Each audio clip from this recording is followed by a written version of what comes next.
안녕하십니까, 용기만입니다. 오늘은 정부 투자에 의한 직업 창출의 허와 실에 관해서 말씀을 드려볼까 합니다.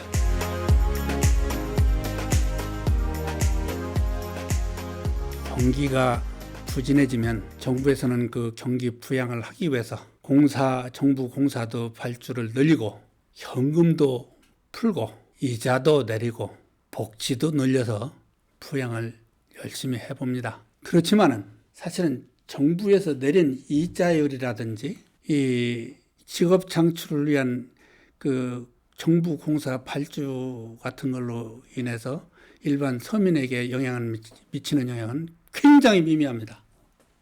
왜 그러냐면 정부가 발주하는 공사는 반드시 그 공사에 대한 완공 보증을 서야 되는데 일반 중소기업이나 서민은 그 보증을 쓸 능력이 없습니다.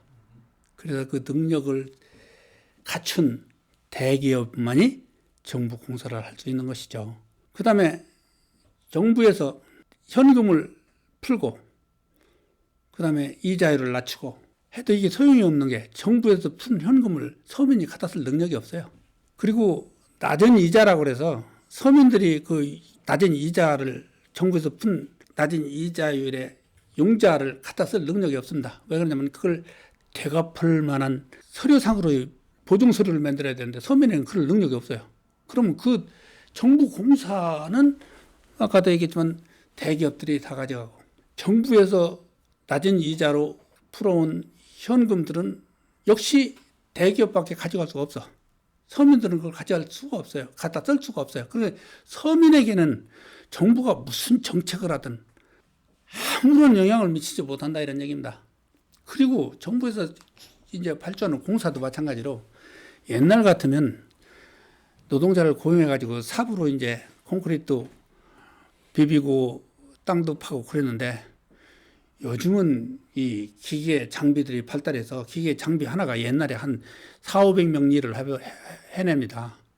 그 옛날처럼 이제 삽이나 곡괭이로 공사를 진행했으면 한 사람 한 사람에게 인건비가 돌아가는데 요즘은 그 장비를 가진 사람 한 사람이 한 400~500명 일을 해버리기 때문에 그 사람에게 다 돌아갑니다. 공사비라는 것이. 근데 그 장비를 갖는다는 것 그 자체도 중소기업에는 사실 쉽지가 않습니다. 운영 능력을 갖춘 대기업만이 그 장비들을 갖춰가지고 공사를 해낼 수가 있죠. 그래서 이제 서민에게 직접으로 돌아가는 것은 복지 하나뿐인데 이 복지 정책이라는 것이 또 서민을 일시적으로는 위하는 것 같지만 사실은 서민을 파괴하는 것이거든요. 사실은 복지 정책이라는 것이.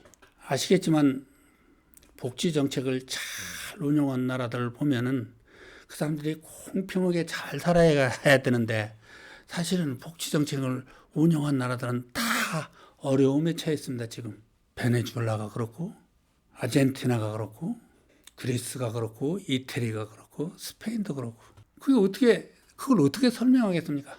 복지 전쟁을 쳤으면 누구든지 다 공평하게 잘 살아가야 되는데 이게 그렇지가 않거든.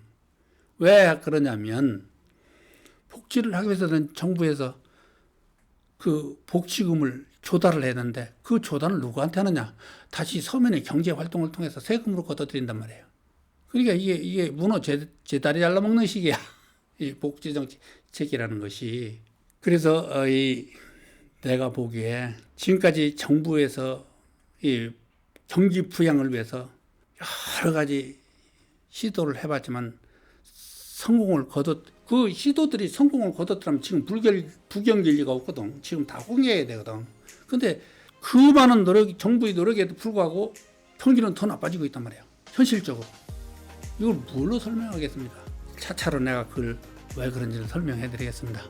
감사합니다.